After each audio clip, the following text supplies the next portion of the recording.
Hey friends, welcome to another episode of the 10 Laws Podcast with East Forest. I'm Mr. Forest, coming to you back in Boise, Idaho. Just had a lot of running around, and I'm glad to be here for a minute before we get to Portland this week. May 15th, Sunday the 15th, I'll be performing back in my old hometown at the Old Church in Portland, Oregon. It's a seated venue show. I love this venue. They have a pipe organ, which I've played the last times I've played the venue, and I hope to this time as well. A beautiful grand piano. It's going to be awesome. You can get tickets while they last at eastforest.org. That's Sunday, May 15th in Portland. And also going to be in Los Angeles with John Hopkins and Superposition for an epic, 3 to 4 hour lie-down ceremony concert on May 15th. I'm sorry, May 21st. May 21st. Portland's May 15th. Los Angeles is May 21st. That's also at eastforest.org/tour. And man, can't wait to share these events if you're able to make them, and excited to be back out there with you. This week on the podcast, I have a really, really special episode with Constance Lynn. Constance lives in my little 200-person town of Boulder, Utah. I've known her for a long time, and she has an offering and a business called Night Raven Holistic Health. You can go to nightravenholistichealth.com. But she makes these incredible salves and lotions and teas and medicines from plants that she both forages and also grows in this incredible garden that she has on her land. And Matt Cochran is her partner, who has also been on the podcast a few times, talking about his work with dreams. And the two of them, they're like a lot of people in Boulder. They just live life in a very authentic and incredibly inspiring way. And I think you're going to find this conversation unique in itself and definitely inspiring. We went out to her place, and we were sitting inside this little wall tent on a beautiful afternoon down there in southern Utah. So I can't wait to get into this conversation. I do want to say thank you to a couple people who signed up on our council on Patreon. That's Megan and Lucy M. Thank you for joining the council on Patreon. It's a great way to support this podcast. It's patreon.com/eastforest. Over on the Patreon, lately I shared some live music from the Dublin show. I mixed it together and shared it with everybody there. I also do a monthly Zoom council for those who select that tier, where we do musically guided meditations and just people to show up in really beautiful ways, witnessing one another. We've done live streams, we've done Q&As. It's a great way to support the project, but it's a place for me to experiment and share things that perhaps I can't do so as publicly for all sorts of different reasons. And check it out, patreon.com/eastforest.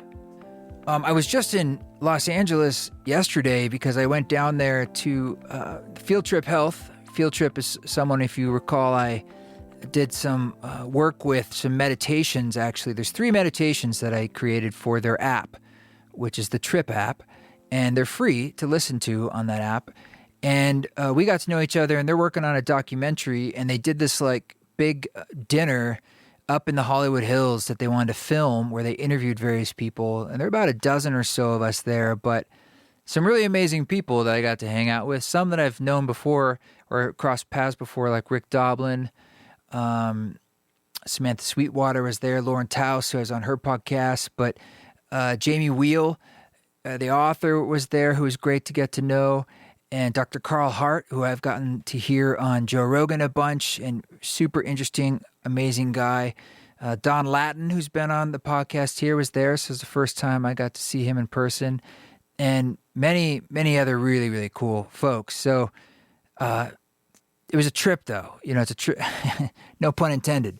But it was a trip to head out there and do this dinner and try and talk about it on camera. But most of the, always the fun stuff is just off camera, getting some time to just reminisce with one another about wow, this is odd. This is a trip, isn't it? We're standing here. What are we doing? But another unique experience in life. So I'm here for a couple days, and then we'll be in Portland, and then coming back here, and then down to Los Angeles. So I'm looking forward to seeing those of you who can make it out there on the road. But until then, we will keep walking our walk in this incredibly dynamic, unfolding, transforming, transcending, composting, becoming world that we are in. We've had a lot of change and tumult in our own lives here, and I'm sure you're feeling it as well. It's just, many people were echoing this at the LA event we were at yesterday, just about how everything's kind of bittersweet. Jamie was saying that, and I completely feel that, where on one hand you might feel sad and full and also grateful and excited and holding all of these emotions at once. I suppose that's life, but it just feels quite amplified at the moment, how they're just all here with us. So I'm just saying, like, hey, I feel that, and a lot of other people there are feeling that, and I'm pretty sure we're all feeling that in different ways. And if you are that, I think that's a good sign. It's showing that you're really tasting all the fruits of what is falling off this tree right now. And there's a lot. And I do want to give a shout out.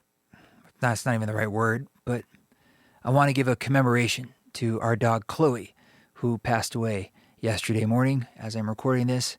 It was unexpected, and she's just one of the greatest dogs.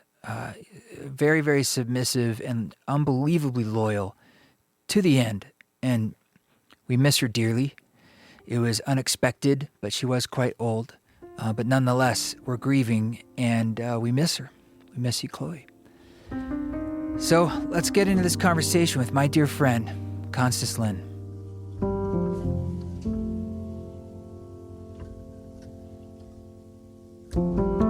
So let's start with just like what's kind of fun about audio podcasts is sense of space.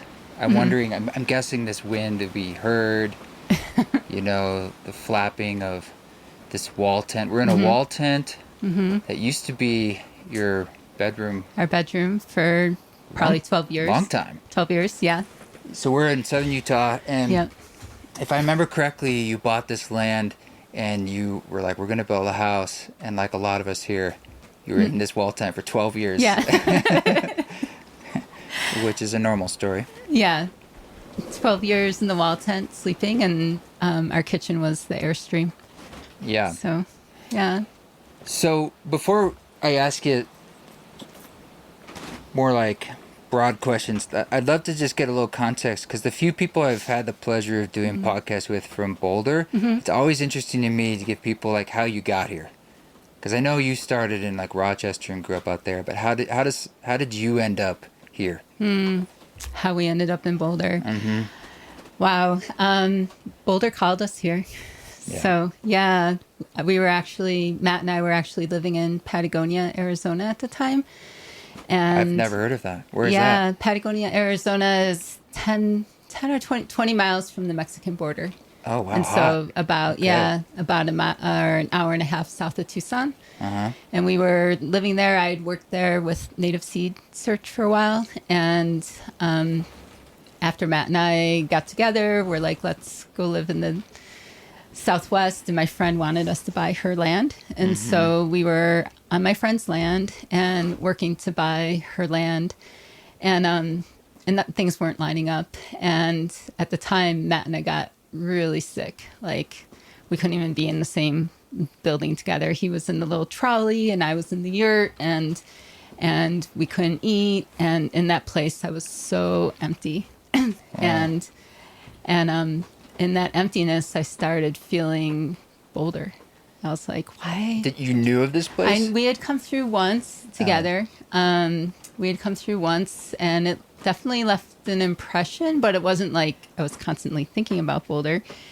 And but everything in me was like, Boulder, I need to go to Boulder. And so I still am sick, right? I'm kind of like altered state. And I'm sitting in the cottonwood trees, poaching internet from the Airbnb across the way. And I'm searching to see if, people are hiring for jobs. And And I saw a couple of job opportunities, one with Grant and one with Hell's Backbone Grill Farm. And I contacted them and they're like, yeah, come on up for an interview. And, we'll be hiring people in March. And without saying anything to Matt, I'm like, when we get better, let's go up to Boulder. We'll go up for my birthday. And just, I didn't say anything about this calling. And so you didn't say anything about we're moving. Yeah. I didn't say anything about feeling like, oh, we're getting this calling. And then it was amazing because we got up here and I kind of let go of the idea of like looking for or even having these interviews and that. And I was, do you want to hear this full story? Because it's kind of cool. We're time rich, as our friend Dave would say. So we were camping down in Deer Creek. And I still hadn't said anything to Matt about, these job possibilities and feeling called here. And we're in Deer Creek and this truck drives by. And in my mind, I go, Sue. And the truck pulls back and points at me and goes, Constance. And Matt's looking at us. And she's like, and I said, yeah, I'm Constance. And she goes, come on up later. We'll have a job interview. And so I went up and Sue and Grant interviewed me for backcountry cooking job. Mm-hmm. And then they were like, well, we really want to hire you, but there's no place to live here. And we're like, oh, okay. And so we go back out. And by now Matt's like, oh my gosh, like what is happening here? And so I let him in on things. And then we just kept going on with our weekend. And I was like, there's just no place to live in Boulder. This isn't going to work out. And we were just about to leave. And he goes, but you said you had a thing with Hell's Backbone Grill, so why don't you go check that out? And so we go back to Hell's Backbone Grill and he's waiting in the car and I'm looking in the window and I'm like, this isn't quite the like hippie vegetarian restaurant that I was thinking it was. And so I'm about to turn around and the door opens and this woman goes, Constance? And I was like, yeah. And she goes, come on in for an interview. So I'm like, okay. And it was Blake. And we go in and we're chatting and everything. And by now Matt's like curious and he comes in and she looks at Matt and says, we have karma. And, Blake's been on the podcast. Yeah. So hardcore listeners we're getting a together, tapestry of the 200 people here. Right, yeah. Right. And so she's like, yeah, I can give you a place to live, but you have to work on the farm. And Matt says, okay. And I literally kick him under the table and I'm like, you're not a farmer. He's like, yeah, but we have to live in Boulder. And so that was it. We went back to Arizona, hauled the Airstream up, and that was it about 14 years ago. So I'm trying in my own head connect the dots for how or where you learned everything you know about plants and the land. Is that something that you learned from someone else or that you were, like Dave Holliday says, sort of like I asked him that question. He's like, I just would work with the plants. I'd eat some, get sick sometimes, learn things, and over time you just it speaks to you. How does that work for you? It goes way back. I feel like it's hard to describe, but I feel like I came in to this lifetime with a knowledge of the plants and a deep interest in healing. Like, I come from a family who kind of identifies themselves with their illnesses, and there was something really deep in me that knew I could be well, and that the plants were the way to that wellness. And so I just went out. My earliest memories were being out with the plants, and then sitting with the plants, being so enchanted by the plants and feeling the spirit of the plants and feeling like that true healing came from working with the plants. And there were times early on where I'm like, wow, I'm so interested in working with plants. I have to go find some teachers, some human teachers. And I would go into a class, or an apprenticeship with some teacher, and they'd be looking to me for Really? Yeah, and Is that disconcerting? It was disconcerting. It actually had me leaving classes because I was like, I it, the disconcerting part was that I felt like I couldn't actually learn what I needed to learn from Yeah, you're like, humans. should I eat this plant? Yeah. And you're like, I don't know. Should you? Yeah. Why don't you try it and we'll all learn? Yeah, yeah, it was kind of like that. And then, that kind of experience kept turning me back to the plants. You know, it was like, okay, you know, I have to just be in direct relationship with the plants. And I've been completely committed to self-healing through working with the plants. Do you think that's the only way? Like for someone who's listening and they're like, I feel deep connection to the earth and to plants and working with plants. Is that really the only path? Oh, definitely not. Because people apprentice with you, right? Yeah, people do apprentice with me. And when they apprentice with me, I teach them how to be in direct experience with the plants. What does that mean to you? Like, that means that I teach them how to listen and how to be in relationship and how to give offerings and be with the plants as their relatives and as their allies. It means, like right now, I have this new apprentice group, and it's so exciting to me because we had our opening ceremony last month, and we had this ceremony where I had them collect some water from the river. So make an offering to the river down at Escalante, collect some water, and then I gave them each a little pinch of seeds. And that night they were to go home and sleep with the water next to their bed and the seeds under their pillows, and to come back the next day and share if they had any dreams or any experiences. And then the next day we would plant the seeds and water them with the water. And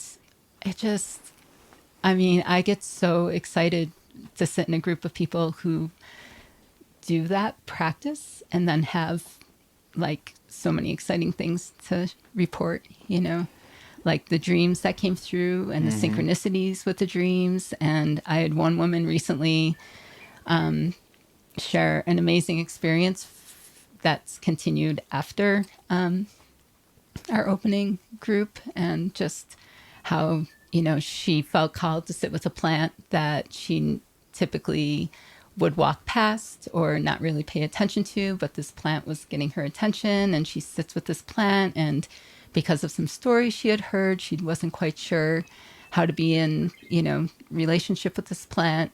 So she took a little piece of the plant home with her and put the plant under her pillow and had a dream about how to use the plant. And then she went and looked that up the next day, and she was just like, couldn't believe it. Couldn't believe that it was pretty accurate, but also couldn't believe how accurate it was for her own healing, her own. Yeah. What role do you think ritual plays in how necessary or why is that helpful, as opposed to she sees the plant, pulls out an app, says the name of the plant, and then just goes and learns about it, and now has learned about it. What does that piece of ritual play? Oh gosh, the medicine. I think we have a real tendency to look at plants the same way we look at pharmaceuticals, and that we can look at a plant and find out what it's good for and take this plant and, get better or take care of ourselves. And so ritual and ceremony and making offerings and all that engage the medicine of the plants, and It engages it because it in a sense you're stepping into its space in a way, it's like you're inviting something. You're inviting the spirit. You're inviting the spirit of the plant. There's this story I just love. Stephen Booner tells this story passed on from a native person, where he says, that decoction of herbs that you just made, Yeah. so putting roots and boiling that's a decoction of herbs. It's not medicine until you bring the intention and the prayer and the spirit into it. Wow. Yeah. That's kind of a cool statement in general. Yeah. Because like I talk a lot about ritual and ceremony with music, and when you bring in this element of ritual and ceremony, which is a kind of intention, what it can unlock with the medicine of music. Whereas music can also be just like a plant; it's just sort of there, Right. and it's just there. Versus like the way you engage with it, and your element of choice is really what you're speaking to here, and how that unlocks a whole nother levels of meaning and relationship. So is it fair to say when you're learning how to listen, one of the ways you listen is by creating an invitation through ritual? Oh, definitely. Yeah. Yeah. How else can people listen? Like, what does it mean? Yeah. Because we think it's like, what do I hear? Yeah. But I'm guessing it's a little deeper for you. Yeah. I like that you just brought in the hearing. I say we hear with our ears, but we listen with our heart. And the very first practice that we do on the first day of my apprenticeship is we walk in silence for 2 hours, perhaps. And I lead that by acknowledging, like, speaking, like human speaking is fine, but it's only 1% of all the other languages out there, And so when we're in a group of people and we're out in nature and we're talking all the time, we're missing the other 99% of the communications going on. And so to actually learn to listen, we have to get quiet within ourselves and still within ourselves. And that listening is both to the greater than human world, so listening to the plants and the birds and the water and this whole,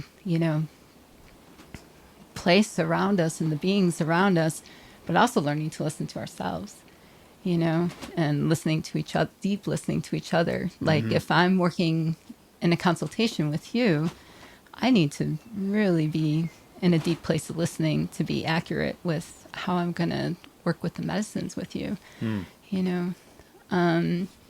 and so this listening, we deepen in, if I'm sitting with a plant and I'm deeply listening, there's a coherence that starts to happen with my heart and the plant. Like we start resonating, and right there is the medicine.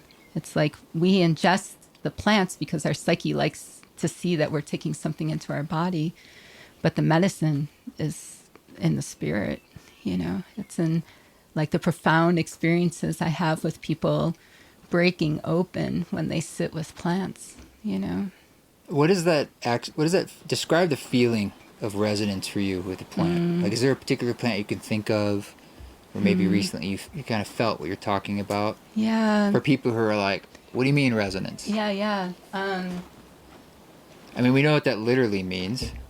I'm curious if I know we're also putting words to something that is numinous, that is feeling. Right. So we're trying to truncate it down in a way that's ineffective, but we're on a podcast. That's just words. So. Yeah.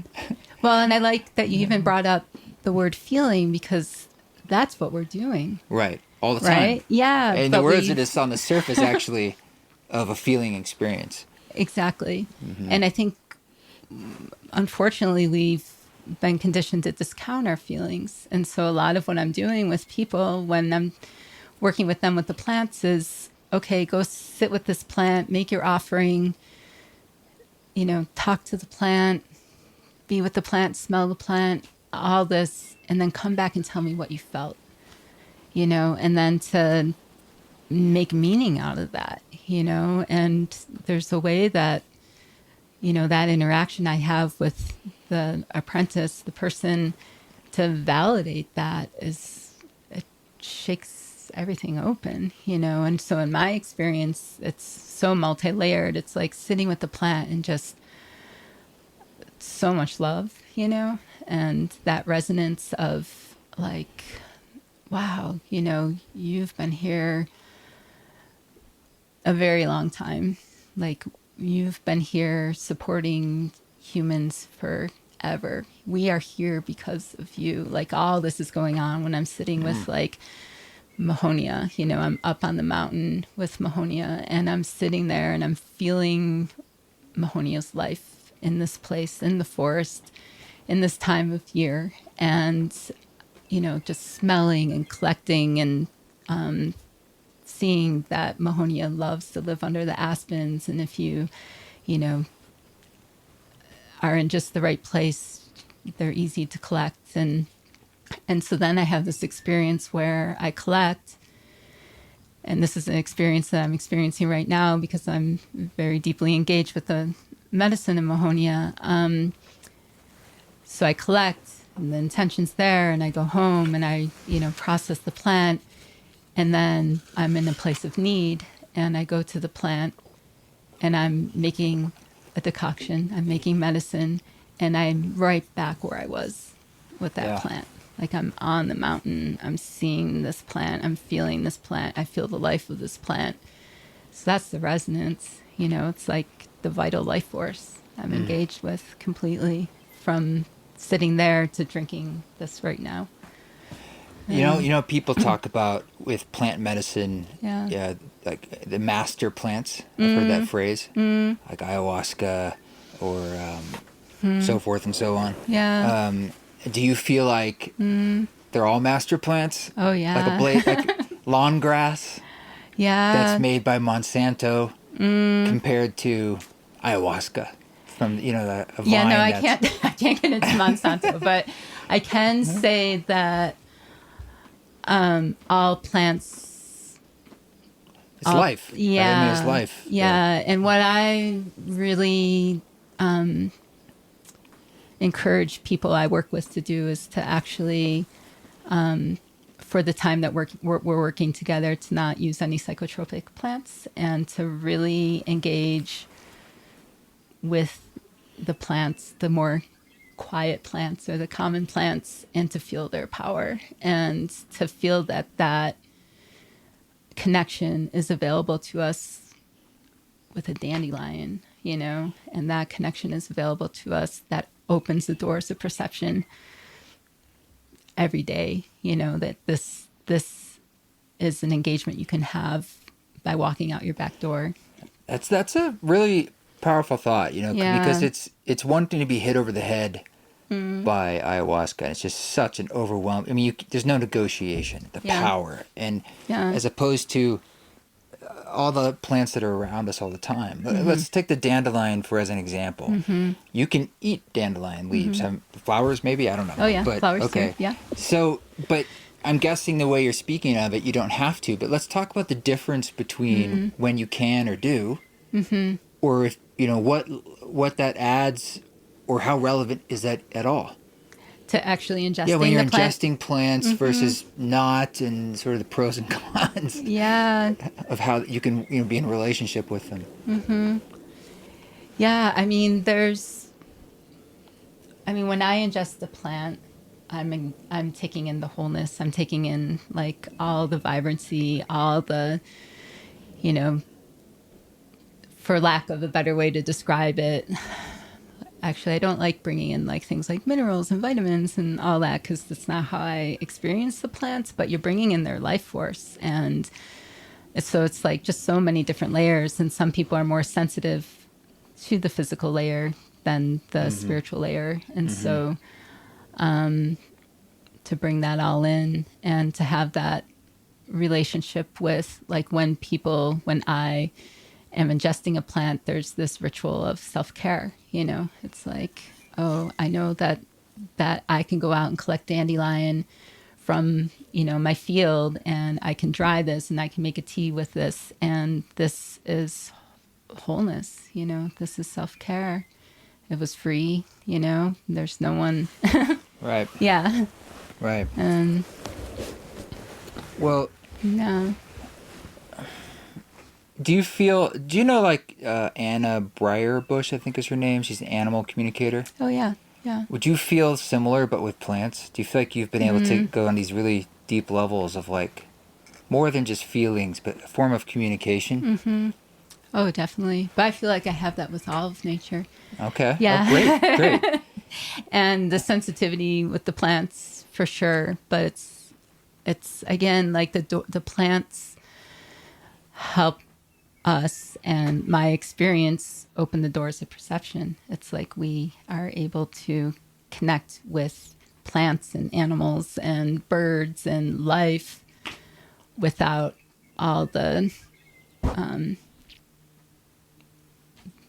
shroud, the things shrouding that. And so that direct communication is available to all of us, but we've been so conditioned to not see anything other than humans as worthy of connecting with. Mm-hmm. Yeah. We're animals too. We are. And we're part of nature. We're made of the same stuff. Yep. And we're walking around and we have this incredible ability to make choices here and do things, positive and negative. Mm-hmm. Have you felt like there's any sort of overarching message or conversation happening right now between the non-human world and the humans? I mean, or is it almost an indifference in a sense? It's like, no, the beings are really confused. Mm-hmm. They wonder where their human brothers and sisters have gone, and they're very sad. Yeah, they feel like we've turned, as the human species, we've turned on them, and it's very confusing to them.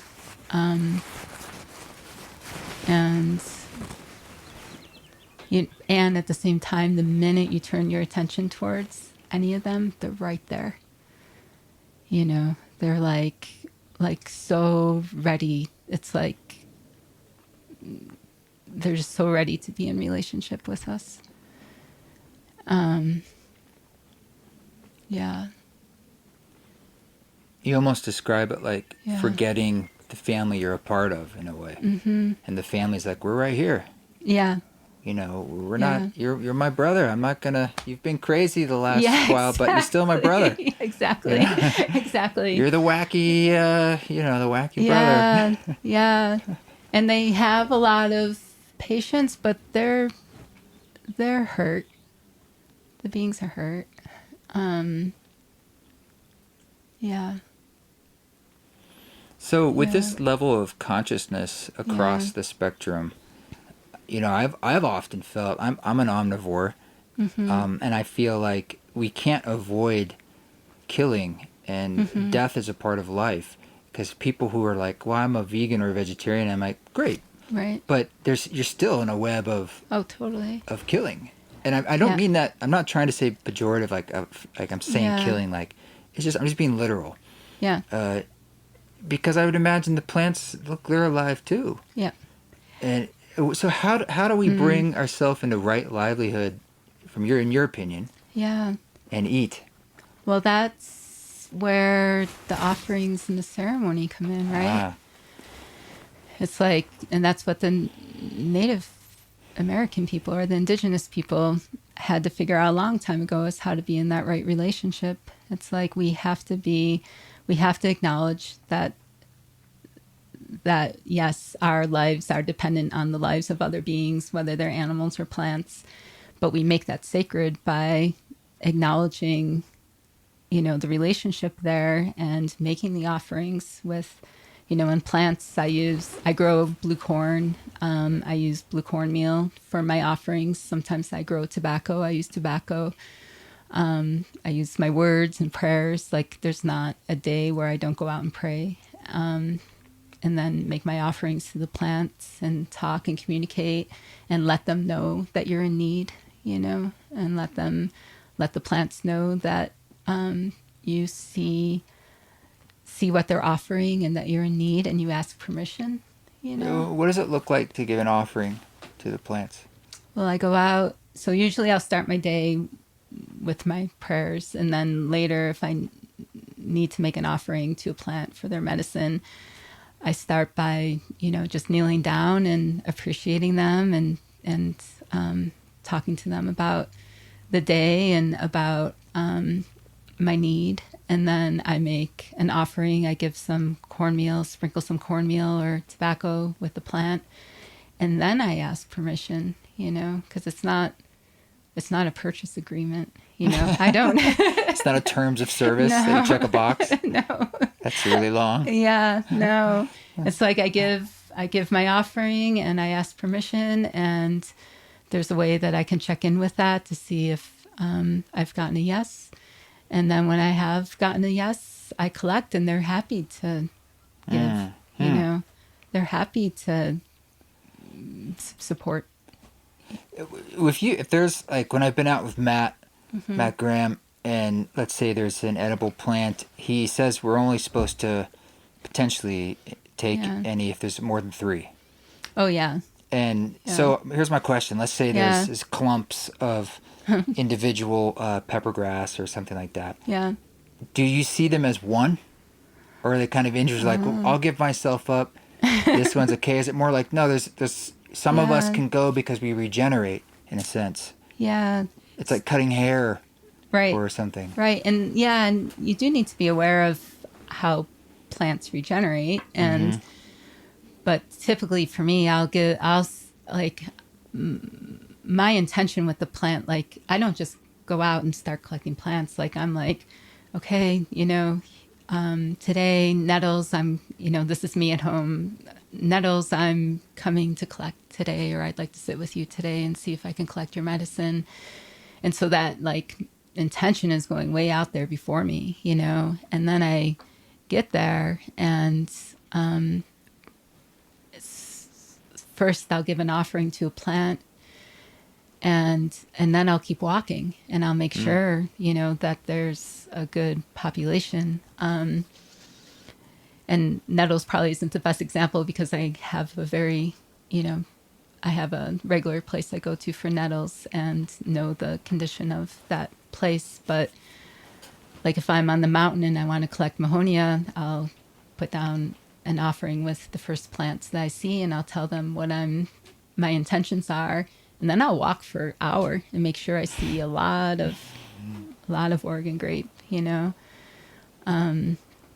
then I'll collect. But there's also a point where I'm collecting, and then it's like, nope, I'm done now. And that's just listening. That's just listening. That is part of the communication. Yeah. Must be really challenging to go to a grocery store for you. I'm guessing you do not enjoy that. I do not go to grocery stores. It's like a graveyard. It's just like... Yeah, I haven't been to a grocery store in 14 years since I've lived in Boulder. So. Wow. Yeah. Wow. Yeah. Amazing. Seriously. Yeah. I grow all my produce, and then we get a monthly delivery of the things I can't grow, but I don't go shopping. So...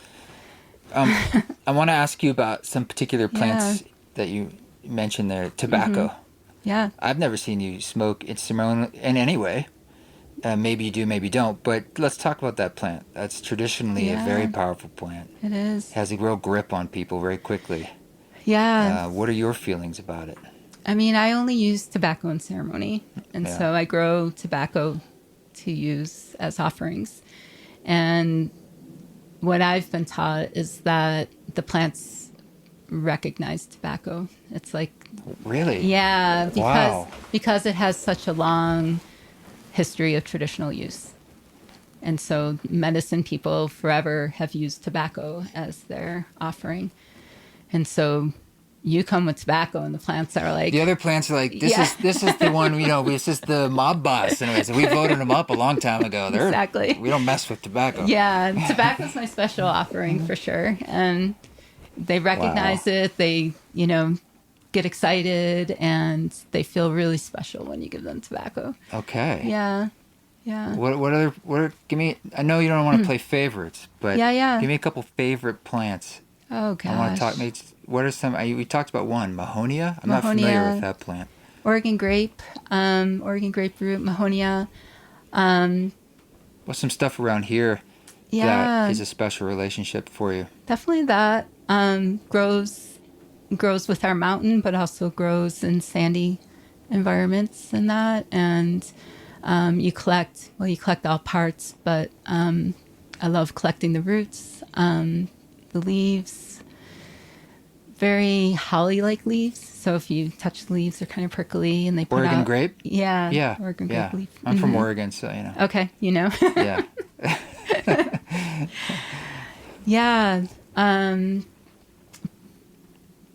It's hard for me to talk about the qualities of plants without a lot of context because we relate with them so differently. And so for me to say, this plant is good for this is kind of too broad for Right. how I usually work individually with people. Yeah. When I went to Peru, thinking I was going down to do ayahuasca, it was actually more of a vegetalista. And we were working with all sorts of plants.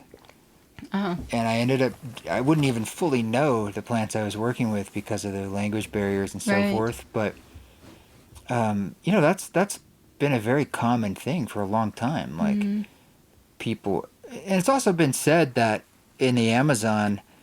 I mean, you said you don't want to think about it like a pharmacy, but truthfully, most drugs have come from plants that we figured out what's already being done, and then we reverse engineer it and stuff. Yep. And that's still a thing. Like, they're going down there looking for new antibiotics and...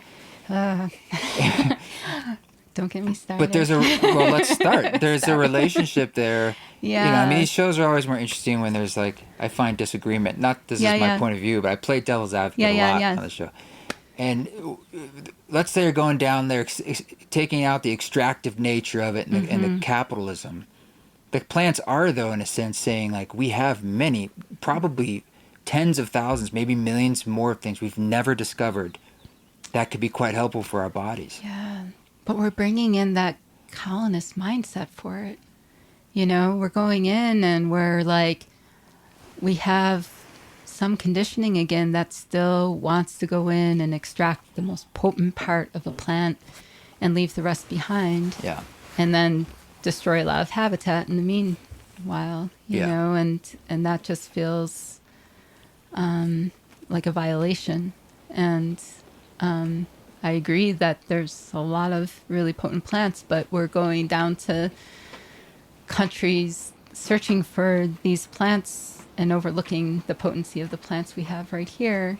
And again, there's something that we're always looking for stronger and more potent and, you know, more this and more that. And, you know, one of the first things I teach my students is like, medicine's simple, you know, like if we're in relationship with our bodies and we're turning to the plants for our health and medicine, it's really simple, you know, and the plants respond in their wholeness. You know, we extract this alkaloid from the plant and wonder why we have a side effect, you know, and we miss out on like all the supporting factors that we can't even understand with science, you know? And so I feel very protective of the plants and seeing them as beings. They are relatives. They are, you know, another one of ourselves. And it's like going into a human and just extracting the part that we want and leaving the rest behind, you know? And so, yeah, I think some of that drive is our own fear of illness too, you know, that we're looking outside of ourselves for what's going to fix us and what's going to heal us. So, yeah. What are your thoughts on fungi? How do you feel about the world of fungi? You know, it's not technically a plant, right? It's like its own thing. It's its own thing. I love the world of fungi. Ancient. Yeah. I love the interconnection of the mycelium and everything and all that communication and all that. But it's not where I have any expertise at all as far as ingesting and that. Yeah. Well, it's interesting how old it is and the role it plays in sort of like the substrate and creating the conditions for all the other life in plants and through mycelium. Yeah. It's very fascinating. And the intelligence. Yeah. Yeah. Yeah. Yeah. This is going backwards a bit, but Yeah. what's the plant? I was down in Death Hollow yesterday, and it's prehistoric. Horsetail. I believe so, right? Yeah. Beautiful green. Yeah, yeah. And Matt was saying prehistoric days it could be 200 feet tall, Oh, yeah. and now it's like this little beautiful ferny type shrub. Mm-hmm. You ever had any feelings with that plant? Oh, I mean, It feels like, yeah. I look at it and instantly it's like, wow, it looks prehistoric. Yeah, it looks prehistoric and it glows. It does glow. It's Yeah. like iridescent. It glows. really caught my eye. And Yeah. look at this plant. Yeah, we were made of that plant. Wow. Yeah, I mean, I have a deep relationship with horsetail. I mean, we are made, our hair, our teeth, our nails, our bones, silica, it's like that's horsetail. But also, if you look at how horsetail is growing and where horsetail is growing, it's allowing air flow into the wet soils, right? Oh. And so just this filtration or this keeping the soils from becoming anaerobic and then thinking about the filtering of our own system, our kidneys and that. And so very important kidney medicine and that. But there's something, to interact with a plant that old, which... Yeah. So wild. To really feel that. Yeah. What do you feel about poison ivy? Great teacher. Yeah, tell me about it. Because I was really thinking about this a lot yesterday, and it's like... Yeah. It's in... how the people who were here before us, what their relationship was to it, which seemed a lot different. Yeah, I mean, the first thought that comes up is one time I was in a class and it was like, what do you do when you see poison ivy? And, all the people were like, oh, run away or go the other way. And, run. It's important that you're fast. Because it'll jump get on you. Yeah. And the answer was sit down and have a conversation, like let's sit with this plant. Let's see. Last year I was in Death Hollow and it was after the flooding and you couldn't. Oh, wow. Yeah. And you couldn't walk in the water because there was so much quicksand. It was quicksand. I sunk up to my waist at one point. So we had to walk on the banks with the poison ivy. Wow. Like you had to. And you kept going? Yeah, I kept going, went the whole way. And I got poison ivy and I was just so excited. I'm like, oh, I'm such a geek around like, oh, now I get to learn about poison ivy. And I don't know, just to be in relationship with, oh, this is what you do, and oh, here's the other plants that I can use to draw you out. Like I had one of the quickest recoveries of poison ivy that I know of. And, just to be in that relationship of pulling out the heat with cooling plants like prickly pear and not being afraid of it, like being like in conversation with the experience in my body and responding to what I was noticing with other plants. And so, yeah. It really seems like a wonderful attitude and message for life is just like, instead of being afraid, be in conversation. Yeah. And do that largely through listening and patience. Just giving time and space to be spoken to and setting the stage for it. Yeah, and I think you just hit on something I'm pretty close to right now around illness, and how, again, conditioning, but we've been taught to be really afraid of illness. It's like... It's also epigenetic. I mean, it's natural to be like, I don't want to die or... Yeah, it's natural to not want to die, but we are living with a fear of death. Yeah. And the fear of death is having us behave a little irrational at times, like in a way that through a fear of death, we may be making choices that aren't for the best for ourselves or even for the planet. And so how to be in conversation with our illness, like I have a long history of a lot of different illnesses. And I know that each illness has been a rite of passage. It's taken me from one state of awareness to another state of awareness, and a state of well-being that I wasn't even aware of before, and it's taken turning towards it, listening, creating space for it, like when I go down, like I go down. And I also have made a commitment a really long time ago to turn towards the plants for my healing. And so I'm in this very deep conversation with my body, the illness, the plants, the process, not knowing where the outcome's going, but being very curious about that. And then the healing that happens from that is phenomenal. And yeah. Was there anything else you feel like you'd like to add or get into about? It could be anything. Yeah. I mean, I'm very focused here on plants because of your expertise in relationship. But anything else you feel like fits into this time that we're in, or something that needs to be said?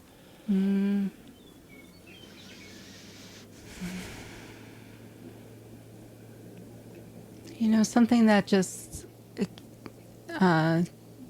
keeps coming around when I think about our response to COVID and that, and the opportunity that I felt like we had with COVID, and how the vaccine has allowed us to go back to business as usual, and how that has repercussions for our own development, but also the planet. And I think there's just this place in me that feels like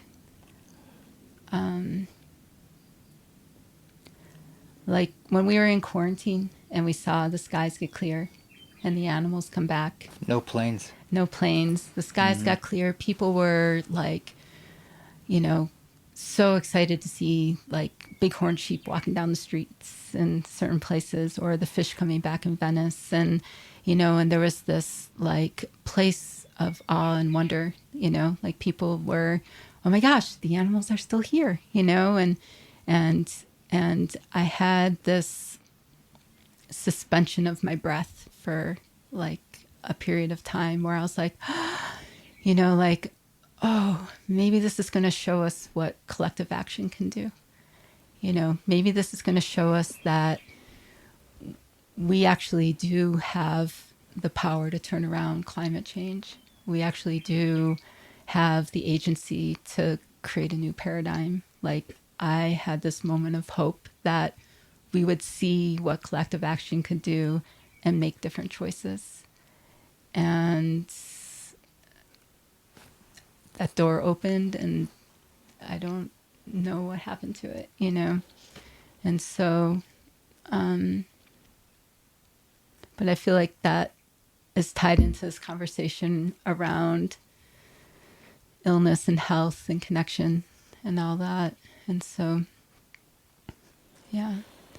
I think another door and many other doors will open, which isn't necessarily going to be easy. It's not like the soul sets up the lesson until you learn, in a way. Yeah.